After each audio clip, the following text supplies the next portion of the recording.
Welcome to the Leadership with Biana Kovic Show, and thank you for being with us. Our topic, leadership, focuses on leaders such as yourselves. We believe that leadership is a skill that can be learned through practice and awareness.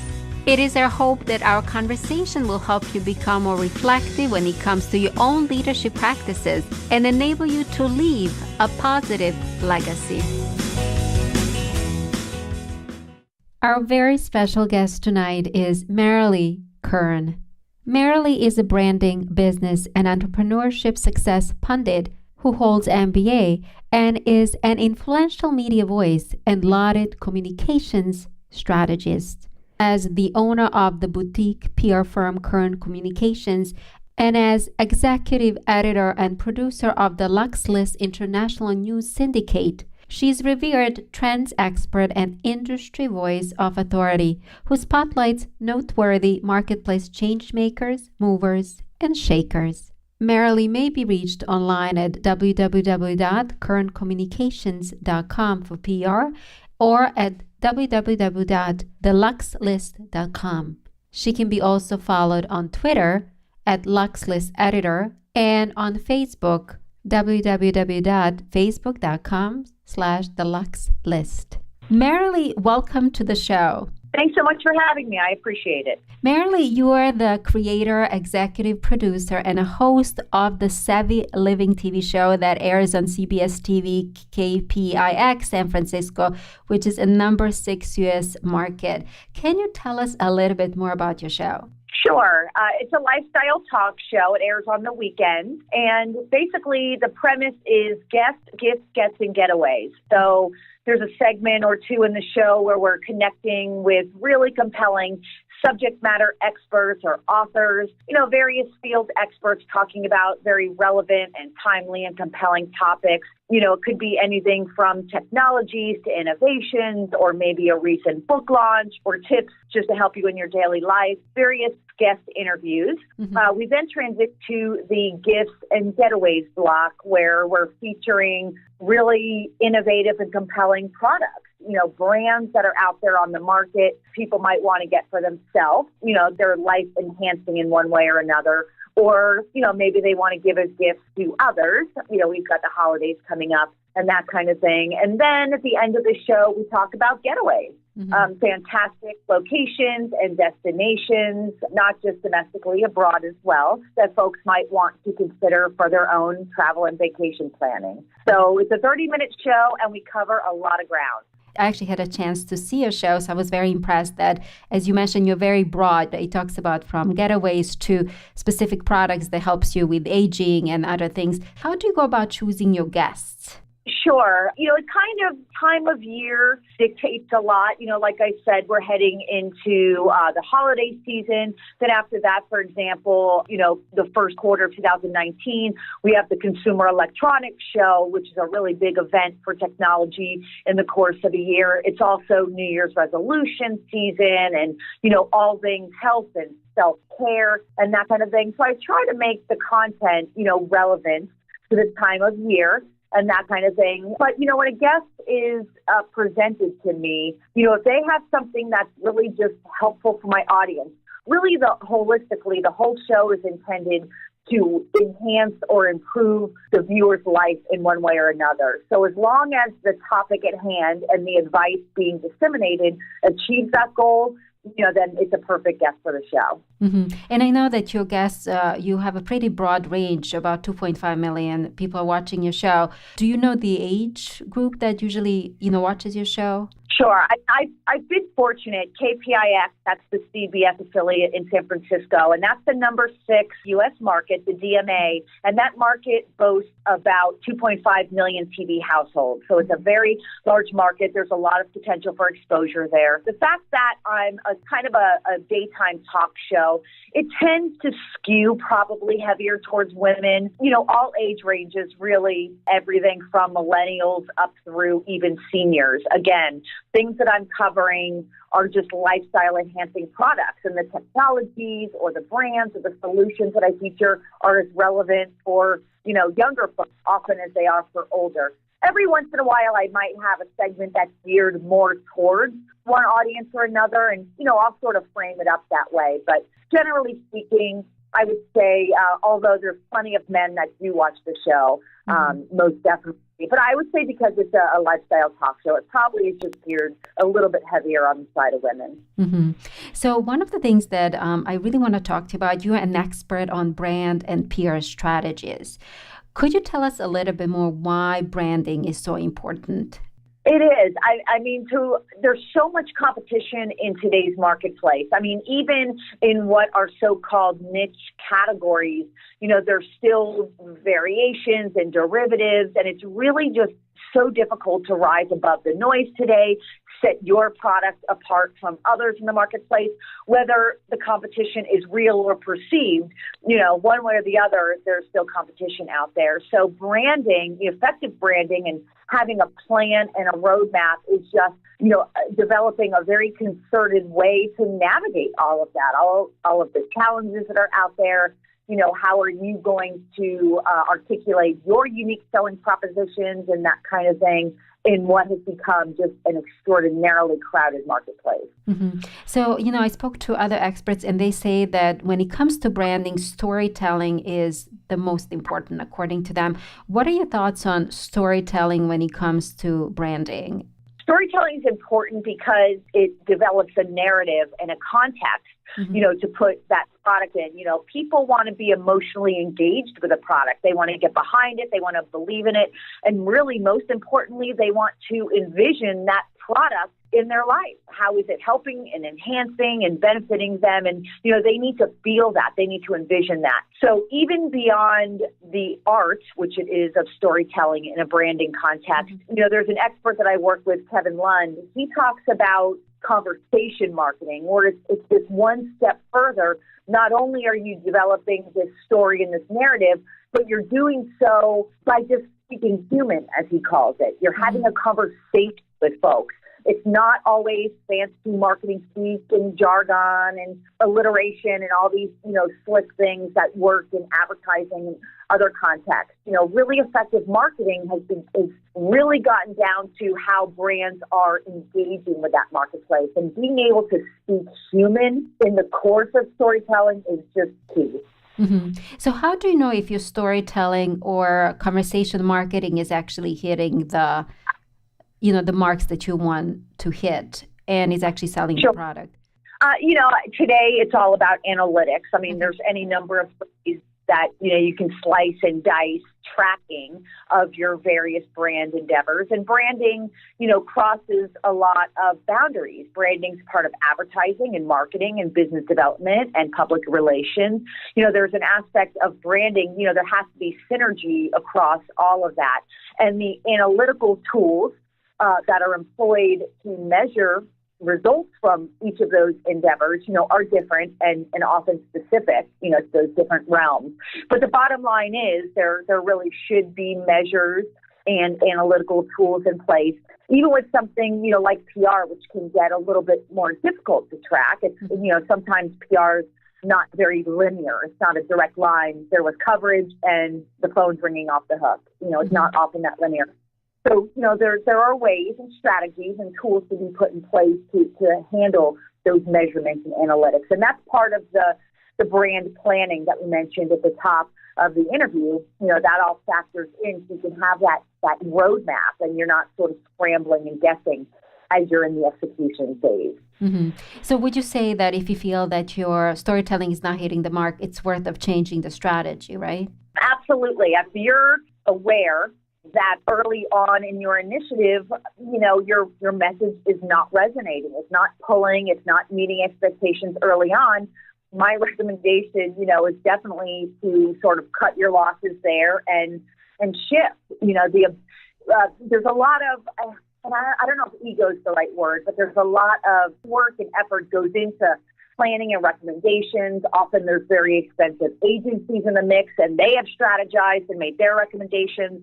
So by the time, you're executing, there's been a lot of resources, time, effort, money put into that. So understandably, brands and companies are very reluctant to shift gears, especially if it is fairly early on and they're like, well, just give it a chance and give it time, but at some point, the art of being able to pivot is just as important. I mean, if you just know your early metrics and measurements are really just demonstrating this approach, this messaging, whatever it is not meeting the mark, is not resonating, small tweaks, small variables, go ahead and make some kind of shift or pivot, because that adaptability, and that's often what sets a successful company apart in this uber fast, just extremely fast-paced and changing marketplace, is that ability to adapt and work very quickly and to pivot and shift. Difficult for some companies.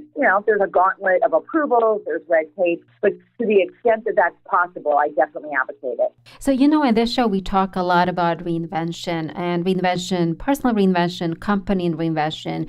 What are your thoughts on reinvention itself? I like it. I mean, I think it's important for companies to stay relevant and fresh and compelling. And today's marketplace and mindset and sensibilities are vastly different than they were 5, 10, certainly 20 years ago. And, no matter how successful a company is, how much longevity they had, innovation is key. I mean, it's innovate or die in this kind of marketplace.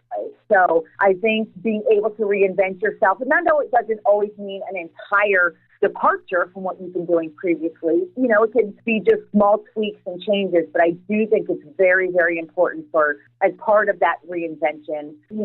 I really define that as just staying fresh, staying relevant, keeping your pulse on what the marketplace cares about today for your short-term planning, projecting some longer-term strategies, and constantly, again, being able to adapt and pivot. So talking about a marketplace, you're also a lifestyle expert, and I know that you have a Luxe List, right? Where you talk about items that people should have, but more so. Can you tell us a little bit more about Luxe List, what it is?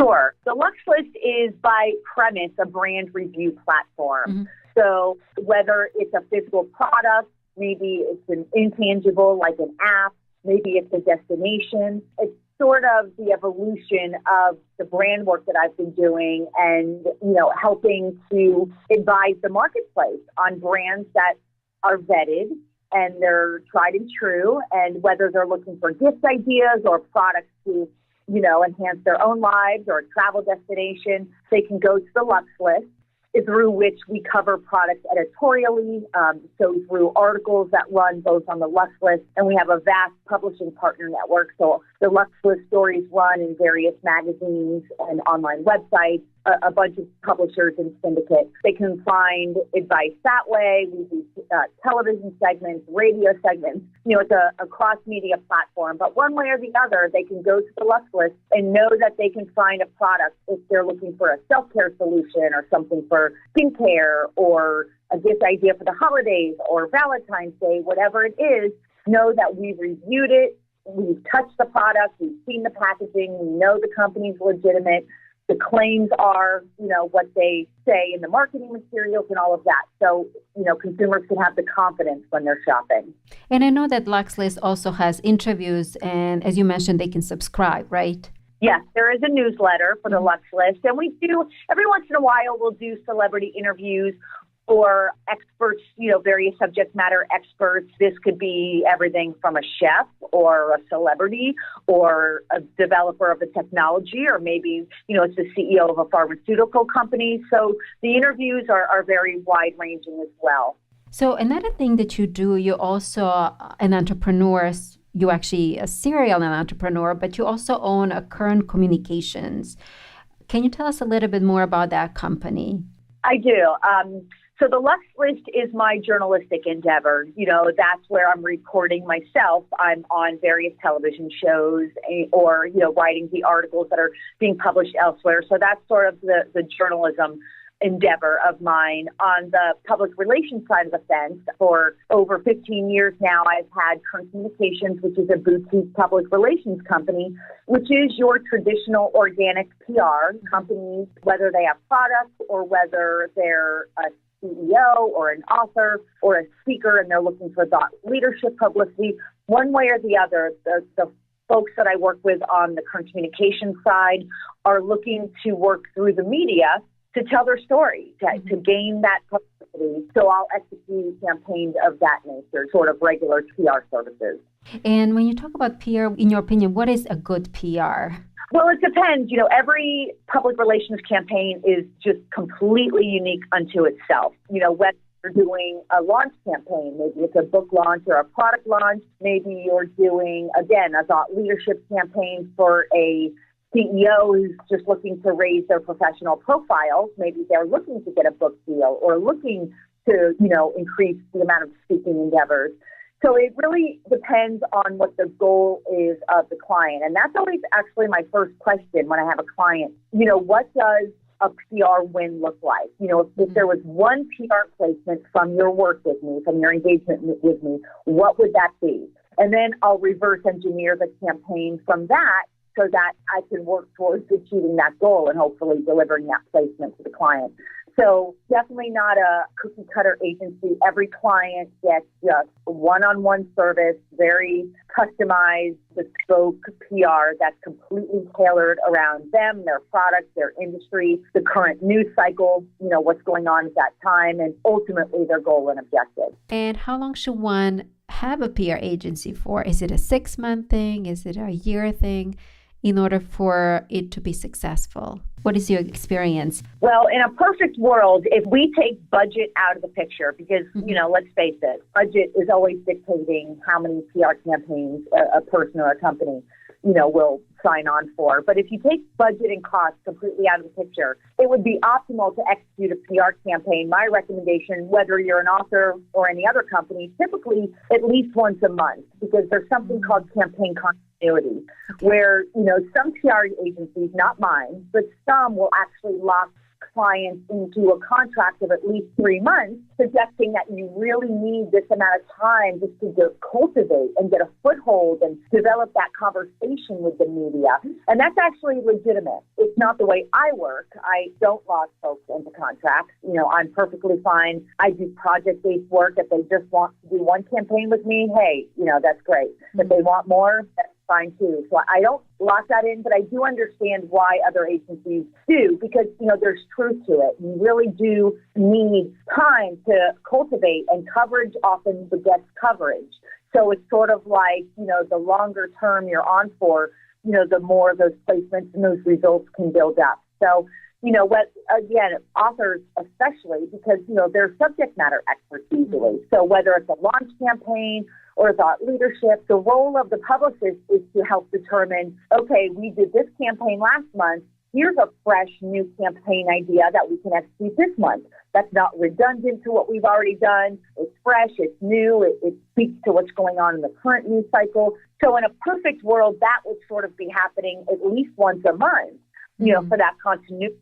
Because, authors want publicity ongoing, not just at the book launch stage. Again, budget tends to dictate that, and that's just not realistic for folks. So I say, do as many PR campaigns as you can afford. Maybe that's once a quarter, 2 times a year, whatever that is. But I do feel, the one and done PR campaigns, there's plenty of folks that do that, and I do very well delivering for them. Not the optimal way to go about it, but certainly viable. So what you're saying, once per month, and if that's not financially possible, do once per quarter, right? Exactly. As I mentioned, you are a serial entrepreneur, and my next question is, how can one stay successful or become successful as an entrepreneur? I guess there's so much advice there. I've been doing it for so long, and as you say, I'm sort of a serial entrepreneur. So I guess at the end of the day, the greatest expectation is for an entrepreneur, you don't leave the office at 5. And even if you physically left the office at 5, your mind is still there. It's an overwhelming commitment. And even if you're home-based or not home-based, regardless, it's a lot of work. And I, dare say, more work than some of the corporate jobs, because you have so much riding on it. You have so much vested in it. And then you just have beyond all the risk factors, there's just the ego. You want this to succeed. It's your baby. So, the greatest expectation is that it's going to be a life-altering event, entrepreneurship. achieving and maintaining a semblance of work-life balance is very, very difficult. So I'm a huge proponent of planning. I mean, I have lists for lists for lists for lists. I mean, I document and I write down, and this way I don't forget anything. I have plans and strategies for almost anything, and that includes work-life balance. You have to write into your calendar scheduling time with your significant other or your children or one-on-one with each of your children, time for yourself, going to the gym. All of this, you really need to map that out and stick to it because work-life balance is very difficult and it becomes overwhelming. And then it becomes not fun. And that's not the point of it. I really appreciate that you talk about work-life balance because that is very important for someone to sustain him or herself to continue working in his own, on his own business. So what suggestions, what strategies do you have for folks that might not be so successful in work-life balance? You mentioned write down things that you need to do. Any other strategies? Again, I think overarching, that's the biggest one, to really plan it out and not just plan it out, to stick to it. And, for a lot of people, that's really hard to make that commitment to themselves or to their family. They feel like, this one time they'll understand, like really being super regimented, I found, is just key to success, kind of compartmentalizing. And even in the course of your business day with entrepreneurship, this is what I'm supposed to be doing, during this window, whether it's employee meetings or business partner outreach or whatever it is, do that at that specific time so you can, move on to how you map everything else out. So that compartmentalization and really the stick-to-itiveness, really remaining committed to that, I think is the most important. And then just as far as work-life balance, just being in those moments. Mm-hmm. You may not have 3 hours to spend going to see a movie with your kids. Maybe it's 30 minutes because it's a particularly difficult week. Mm-hmm. Be 100% present in those moments. Don't even have your phone with you. 0 texting, 0 emails, and that kind of thing. Same thing with your work constituents. If you're having a meeting, so important to give folks that just dedicated 100% attention, being present, letting folks know, that you're hearing them. So I think, as far as a strategy goes, if you kind of keep that at heart, you'll do okay. So you mentioned the word success, and I was wondering, how do you evaluate your own success? In many ways. I mean, there's so many different definitions of success. Revenue, I guess, is the go-to for most people, that they're being profitable. So clearly, that tends to reign supreme. But beyond that, this is an ever-changing definition for me. At this stage in my career and my life, it really is more about work-life balance. 10 years ago, my measure would have been different. It might have been how many, new clients I've acquired in a given year, how many clients I've retained in a given year, how many referrals I'm getting in a given year, because that speaks to clients that are happy with my work and they're referring business. And therefore, I don't have to undertake sales and marketing and business development efforts. The work's just coming to me. So there's so many ways to slice and dice how you're determining whether you're successful or not. But, right now for me, if I can maintain a sustained revenue and certainly increase that, continue to bring in new business, because I think that is a measure of success always.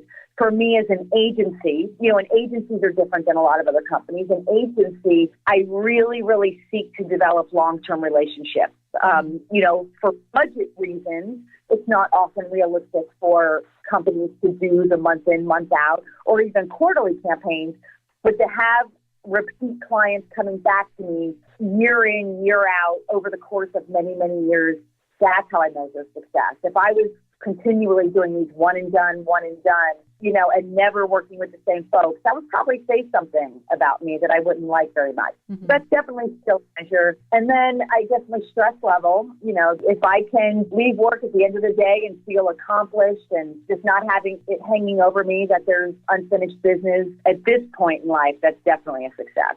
So I'd like to segue and talk about your book that you wrote for children. It has 2 editions. One is for boys and one is for girls. And it's called Making Healthy Choices, a story to inspire fit, weight-wise kids. Can you tell us a little bit more about the book? Sure.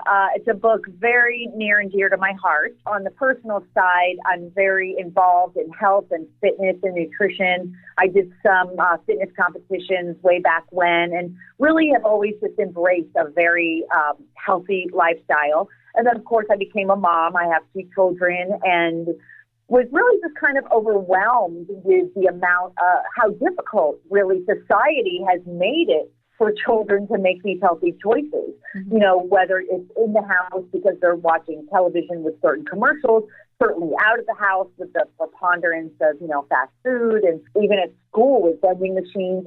It really shocked me when I became a mom how difficult it was to keep my own children on what, you know, my version of a healthy track. And that doesn't mean denial and, you know, completely denying treats and having them, you know, have sweets and that kind of thing. You know, everything has its time and place, but it just was so difficult. So I just was overwhelmed with the desire to write this book and help other parents, you know, come up with the ways in their everyday life to make just one easy choice after another. It's not difficult. They're very simple choices. They're just strung together in a course of a day that keeps, you know, these kids healthy. So the book is for kids, right? It is for kids. It's written for kids. It's in a childhood kind of tone and voice. There's a section at the end of the book, a parent section, to have the parent initiate a dialogue with the child. Because a lot of times, you know, parents don't know how to approach their kid to talk about a weight problem, or they don't want to upset or insult the child, or the child gets defensive because they've tried in the past. This way they can read the story, maybe together or separately, but then at the end of the story, they could talk about the character. You know, how did Matt or how did Patty feel about this situation when it happened? How did they deal about the situation? So there's this parent section to spur dialogue. At the end of the book, there's also a recipe section and that kind of thing. And we can get the book, both books are available on Amazon, correct? Correct, Amazon.com. So, you know, this show is about leadership, and I was wondering, are there any traits a leader needs to have to be a truly successful leader? I do. I think first and foremost, they have to demonstrate that they have some level of expertise in the field in which they're operating. And that may or may not be specific to the product line, but it might be the industry at large. I feel like leaders tend to embrace ingenuity. I think today, to operate in this kind of marketplace, you really need to be creative and look at how you can be doing things differently. And a good leader definitely looks to their people to help develop those ideas. Good leaders really don't want to be the only person bringing all of this compelling ideation to the table. They want to cultivate a team, develop a team, empower a team to think out of the box, to be innovative, to have ingenuity, and to feel comfortable enough to approach them. You know, a really good leader is approachable. And that means to everybody at any level of the operation. This is down from the C-suite management to literally down to the janitorial team. I don't care who has an idea in that company. If they have something that they feel is a good idea and want to bring it to the table, they should somehow be enabled and empowered to do that. So a good leader definitely would embrace that kind of approach.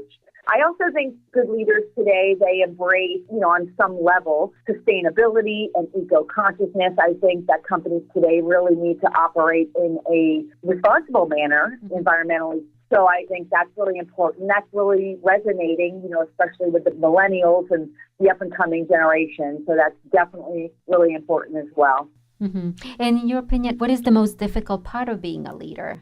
I think probably conflict resolution and, you know, in the PR realm, crisis PR is probably, you know, the least fun. So how a leader deals with adversity really is probably the most difficult and the most trying time, you know, that they'll have in their career. So being able to navigate those situations and in a way that maintains kind of a customer-centric sensibility.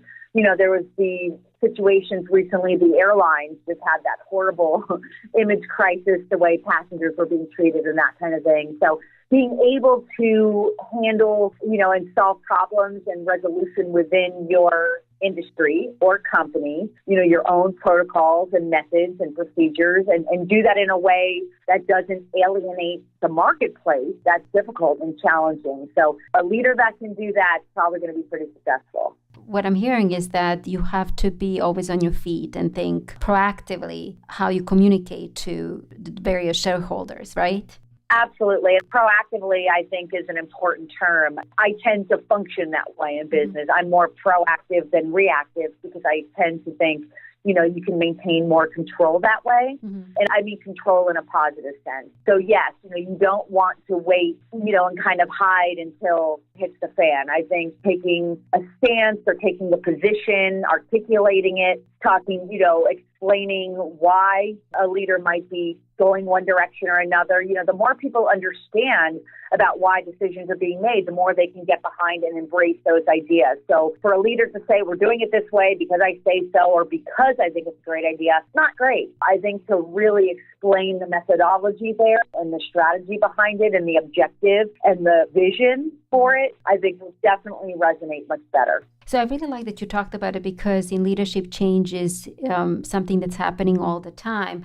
So how does one effectively lead through the change? I think consistency. If a leader is vacillating, especially if you are going through a reinvention or a crisis management situation, or if people in general are just averse to change, that people get very comfortable with the way things are done, especially if those ways have been pretty successful. So when you're speaking about change and you're trying to take folks in a new direction, just being really consistent in the approach and trying not to vacillate, not to contradict what I said earlier about being able to pivot and be agile and be responsive, because that's important too, but being able to, in those situations, like I said, be very communicative and transparent with those decisions. People are going to be less scared. Fear makes people jump ship and do all kinds of things. So, the more transparent you could be, especially during a change cycle, again, the more support a leader's going to have, the more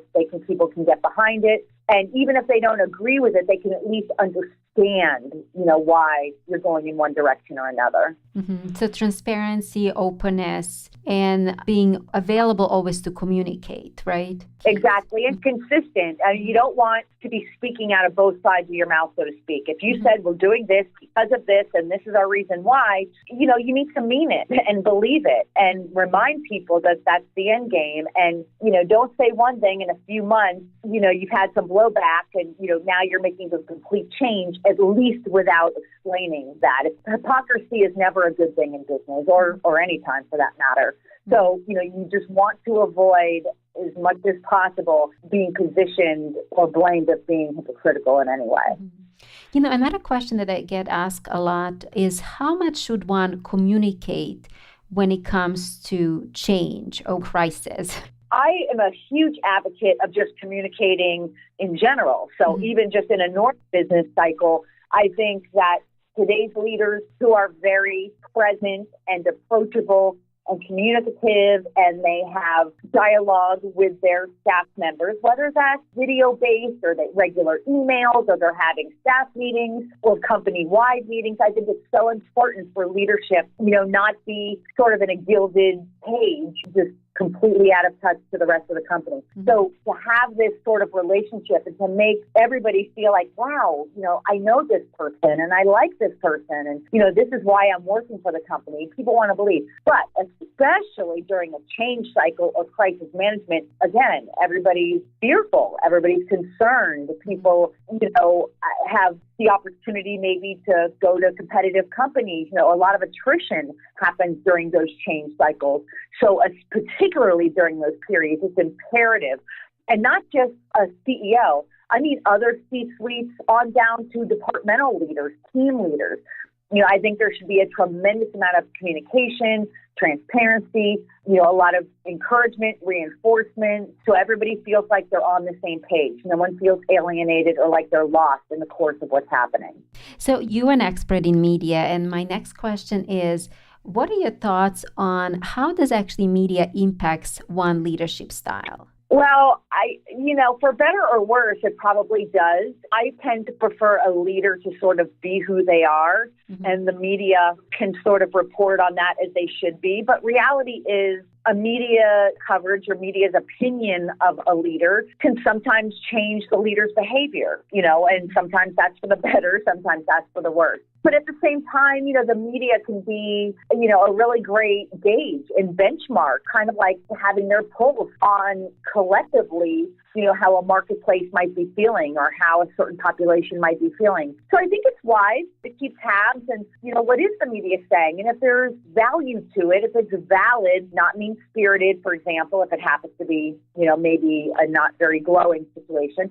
But if there are ideas to be had, even in a negative situation, there's always gems, as I call them. There's always a way to take something of value from any situation. So, what's being said that might change or enhance what you're doing if it has value. So, you have to look at what's being covered in the media, each story or each report in and of itself. It's kind of hard to give a blanket answer of that. But I guess my short answer would be, whether it's positive or negative, do your best to find those valuable nuggets that are in there. And if it can be applied to your career, great. And it seems to me, take it as a learning lesson. Don't take it personal, right? Absolutely. And the leader, no matter how successful, the leader who feels like they have nothing to learn anymore, their days are numbered. I mean, unquestionably.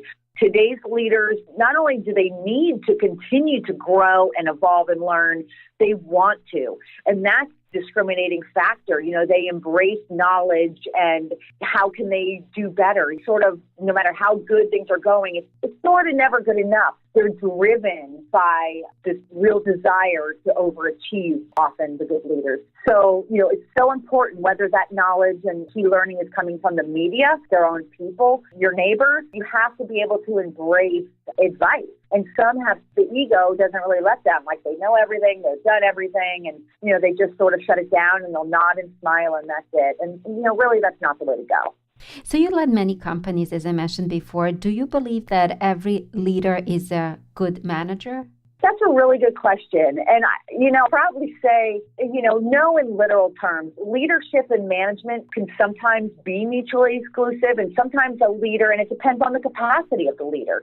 Are you talking about a CEO? Are you talking about a team leader in a very specific department, like maybe the technology department, where it's all about brainstorming ideas and having these kind of brilliant, innovative strokes of genius? So it really, again, depends on the context. A leader is at the very least smart enough to put folks in place who are good managers. Because at the end of the day, you're only as good as your people and your team. And, you need to know how to lead a team in an effective way.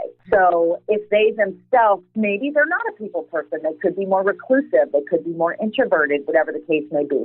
They do need to be smart enough to hire the right folks, their direct reports, to be able to handle their own areas of weakness. And knowing, there's no shame in saying, you know what, I'm really not a people person, but this person is, and, together we can work to communicate with the team and that kind of thing. Mm-hmm. So what you're saying to us, leader does not have to control everything and every aspect of work, right? Well, they shouldn't. I mean, they'll literally burn out. Mm-hmm.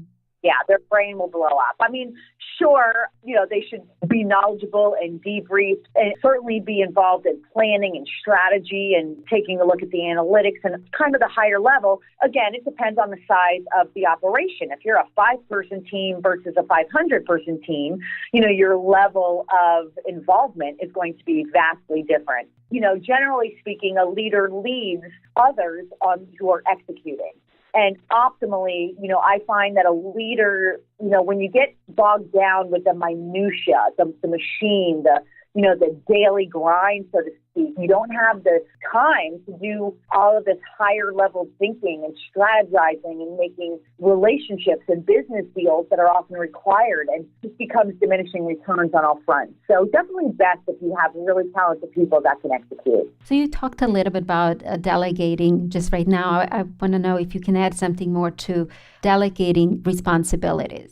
Again, I think it goes to having the right people doing the right job. Sometimes budgets are a problem and you don't have the ability to have multiple layers of management. And that certainly can be a challenge, especially right now. So, you do your best with what you have and, empower everybody. I mean, as much as management is ultimately accountable for their team, their direct reports, let those direct reports understand that they have their own accountability managing their own functions, and to the extent that they feel like if the delegation is out of their wheelhouse or they're just overwhelmed, having that line of communication as part of what's being delegated or not can really help avoid some problems. But that's the whole point of having a team, is so that you can delegate things to the right person. You've got various experts in an operation. You've got operational folks, you have customer service folks, you have, in retail, you have frontline salespeople. Having the right person doing the right job is really, really important.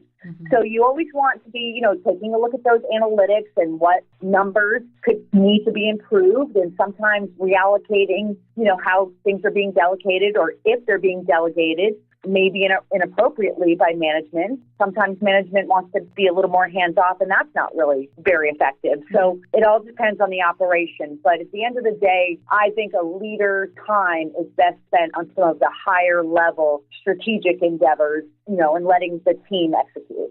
And what I'm also hearing is being reflective and mindful how he or she goes about doing the business. Definitely. You want to get there in a way that brings you comfort and peace and that you can be proud of. And, whether you're delegating or executing or coming up with strategy, to do that in a mindful way that has folks' best interests at heart, whether that's your own employees, your industry at large, your company's reputation, your own family, whatever that means. Sure. I mean, mindfulness should be a fundamental part of any strategic effort.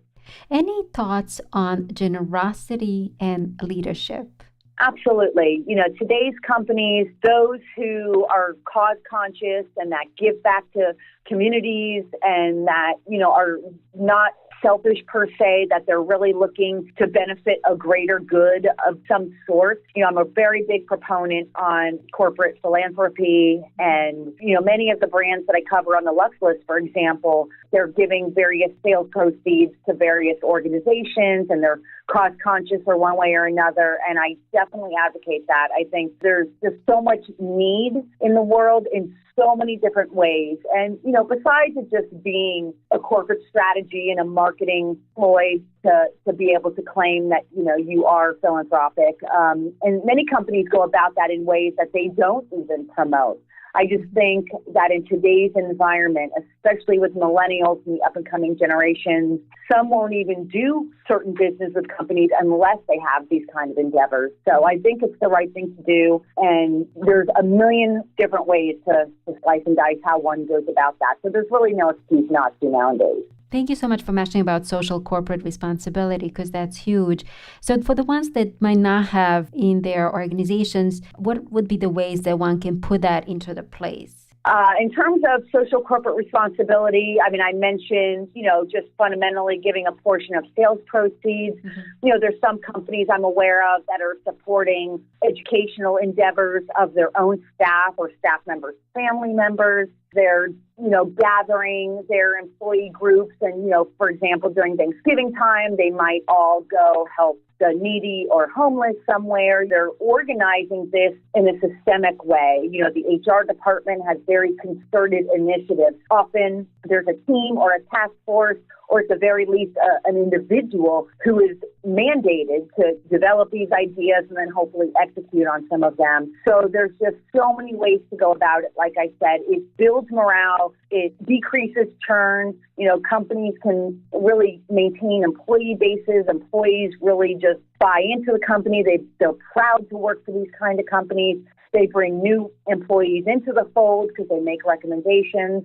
Only good things tend to happen, when you do have that social corporate responsibility component. And what you're saying to us, you don't have to give outside. You can actually give within your company by giving money towards scholarships and other things Yeah, and it doesn't have to be big and expensive and grand.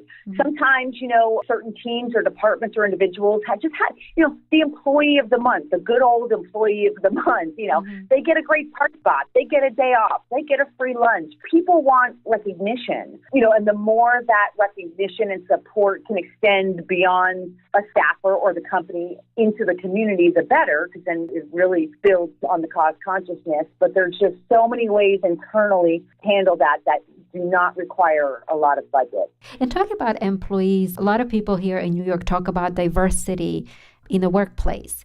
What are your thoughts in terms of why do you think the diversity in the workplace is so important? A company, again, is only as good as the people there, and hopefully the leader is developing and cultivating that open line of communications with their people. So diversity brings ideas from all different walks of life and backgrounds and education levels and department levels and staff levels. A company doesn't want to be one note. They don't just want to have one perspective on a given situation. I always encourage a contrarian point of view. And in the PR world, we develop campaigns very specifically around that contrarian point of view. And it's really important. And without, a truly kind of representative, diverse group of people, it's really difficult to have this holistic ideation, to be able to see this big picture. Because a leader doesn't want to be blindsided with, wow, well, I didn't think of that.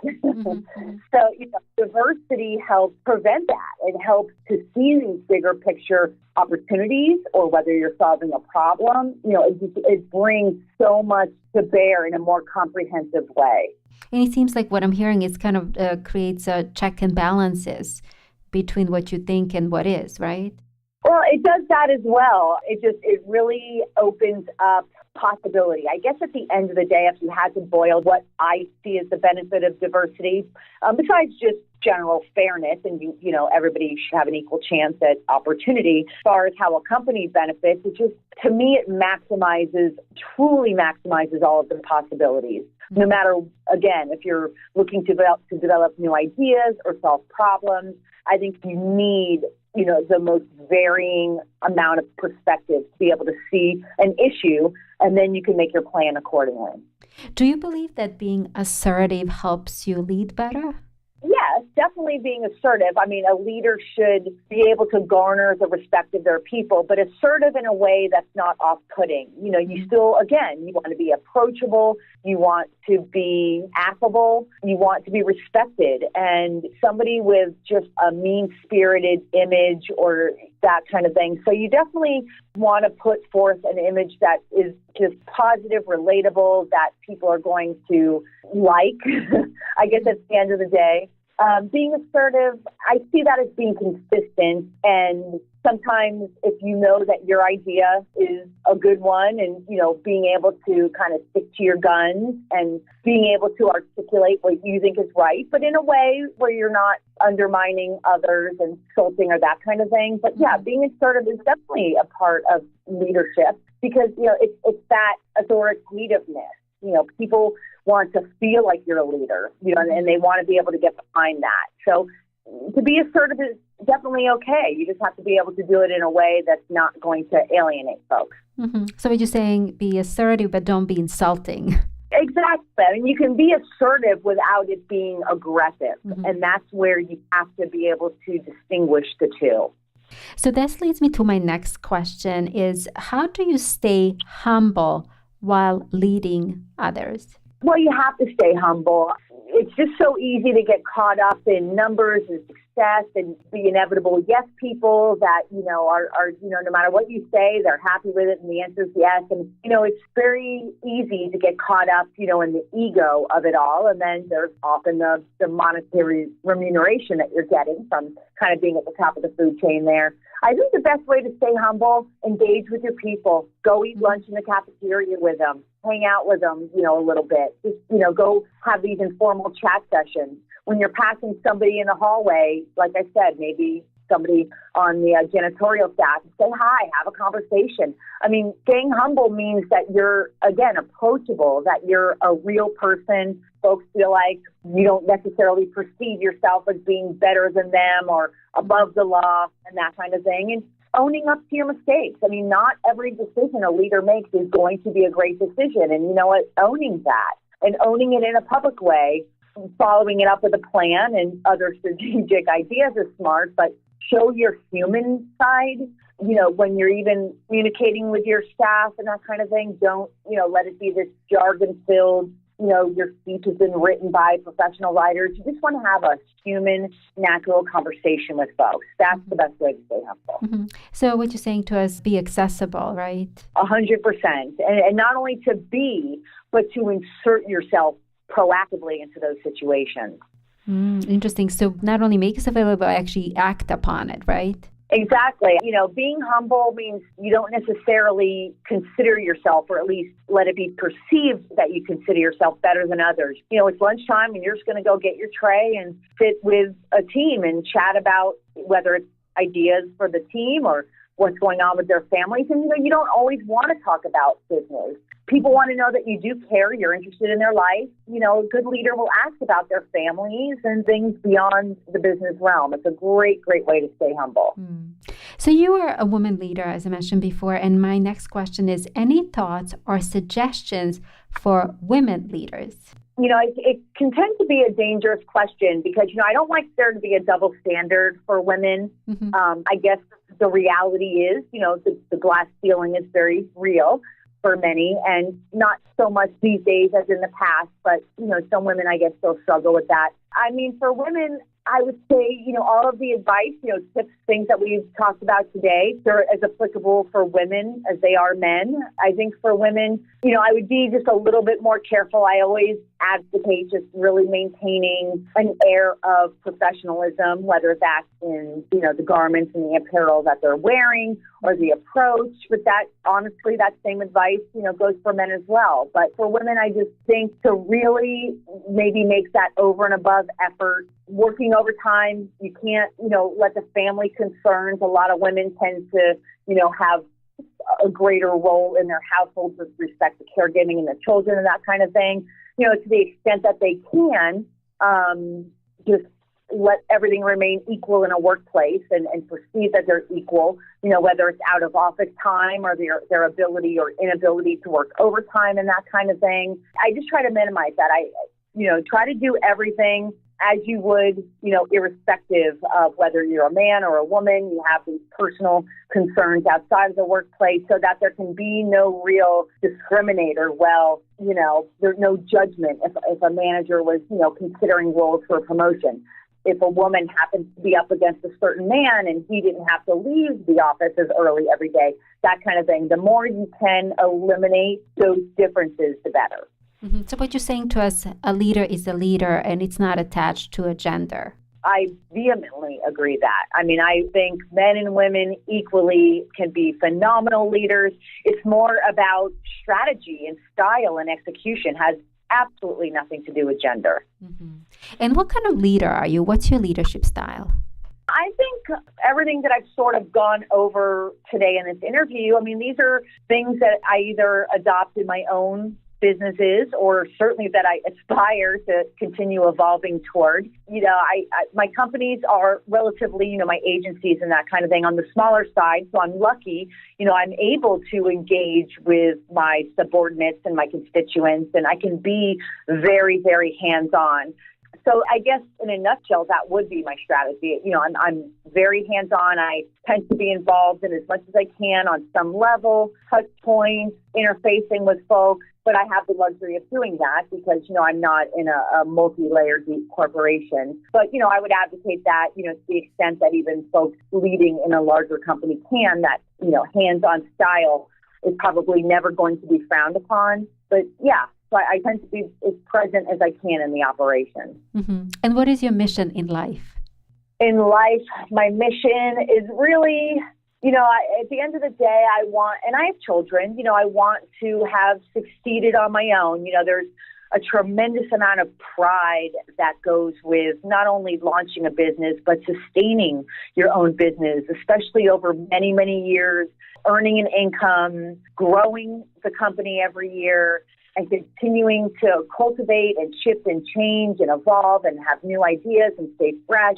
that's so exciting. And it's something, I love modeling for my children. So, my mission is just to continue being able, I guess, to be an entrepreneur. Because I guess at the end of the day, if entrepreneurship failed, you'd have to go get a job for another company. And that's not really the track I've chosen to take in life. Mm-hmm. So if I can remain an entrepreneur until the day I retire, which is probably never because it's not in my blood, mm-hmm. I'll probably just be an entrepreneur my entire life. But, at some point I'll start throttling back. But to be able to work for myself, be responsible for my own success, to be able to build and navigate and create and control my own future, if I can do that over the course of my career, I'm beyond successful. I'm blessed. Any final thoughts? Really just reiterate, just going back to the being human, speaking human approach. I think in today's world, you just get so caught up with, it's just we're so inundated with messaging and, you got text and email and the internet and advertising, and there's just so much content that we're constantly being bombarded with. I think whether, it all boils down to communications. And I talk to, kids who are getting ready for college and they don't really know what their major is yet. Mm-hmm. I always advocate, I say, hey, go into communications. You may not know what you want to be when you grow up, but no matter if you're in sales or healthcare or, retail, any industry, if you're an effective communicator, you will be successful. If you know how to write, articulate ideas, you're well spoken, you're able, public speaking is always a great thing. So I say, embrace communication, but in that process, being able to just be human, have a natural, real-world conversation, engage with folks on an emotional level, you'll be in good shape. Mm-hmm. And how can people get in contact with you? Either of my companies, actually, on the PR side at Kern Communications, that's Kern Communications.com. And then on the Luxe List side, at the Luxe, Luxe List.com.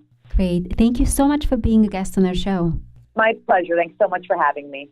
Thank you for tuning in and listening to the Leadership with Biana Kovic Show. Remember that you're all leaders in your own rights, and the impact that you're meant to achieve starts with small acts of kindness, curiosity, and generosity. Please give us a like and subscribe to our channel. Thank you again, and until next time.